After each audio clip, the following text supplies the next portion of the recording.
This is an untold story about mines in Congo.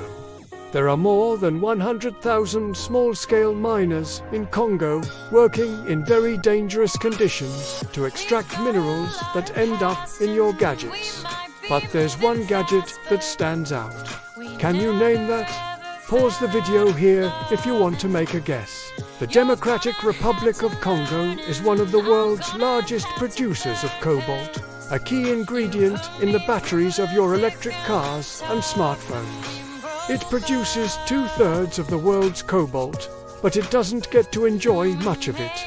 In fact, the country has only one of the world's largest deposits of cobalt and one of the world's largest mines. But China controls both. So, who owns Congo's cobalt? A Canadian company called Banro Corporation. And how do they get away with this? Well, Congo sells its raw materials to China at throwaway prices. This way, Chinese companies get cheap minerals and Congo gets a small percentage of the profits.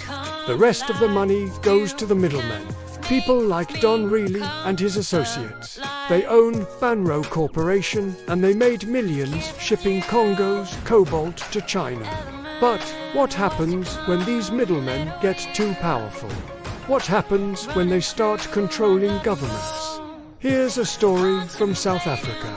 Dan Reilly is wanted there for bribing a government official to give him a mining license. He was also charged with tax evasion and money laundering, but he fled before he could be arrested. Now, Congolese authorities have launched a manhunt for Reilly. They want to question him in connection with the disappearance of $1.3 billion in mineral revenues.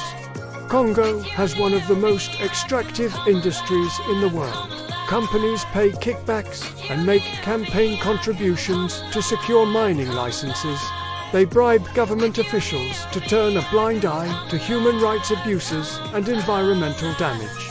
As a result, thousands of people have been killed and entire villages have been displaced. There are some efforts to clean up the mess.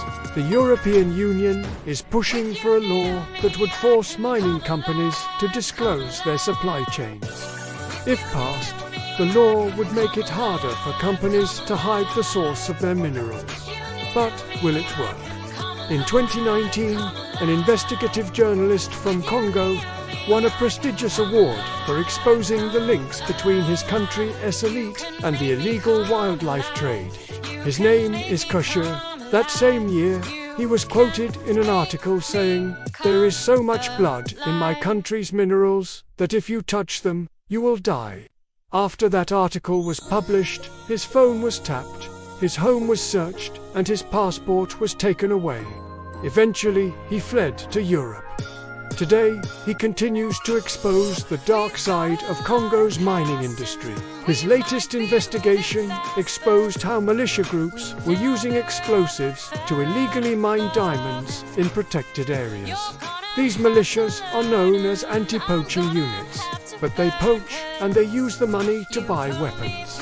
So far, Kasango's investigation has led to the arrest of 3 diamond traders in Belgium.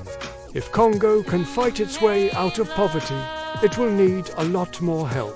Its population has grown by 800% since 1960. Today, it faces a humanitarian crisis. More than 26 million people need humanitarian assistance, and 7 million people have fled their homes. Millions more could follow because of climate change.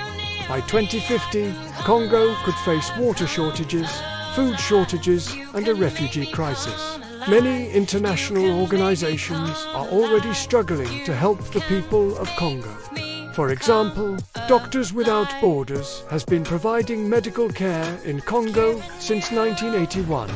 Over the years, it has treated people affected by conflict, disease, outbreaks, and natural disasters. But today, Doctors Without Borders is facing a funding crisis. It has asked its supporters to donate more money. Now, let's get back to the show. The one gadget we were talking about was the iPhone. Congo supplies 70% of the world's coltan. a key ingredient in the capacitors of your iPhones. Capacitors store electrical energy. They allow your phone to play music for hours or take photos for days without needing to charge. But where does Congo get its coltan? China. Over the last decade, Chinese companies have flooded Congo to set up mines. They promised to bring jobs and economic growth, but instead they polluted rivers and cut down rainforests. Most of the coltan mined in Congo ends up in China. Only a small percentage is exported elsewhere. Last month, the United States announced sanctions against China's biggest lithium and cobalt producer. The company is called Ganfang. It controls almost the entire supply chain of Congo's cobalt. The US government says it supports the workers of Congo, but it hasn't said how it will help them.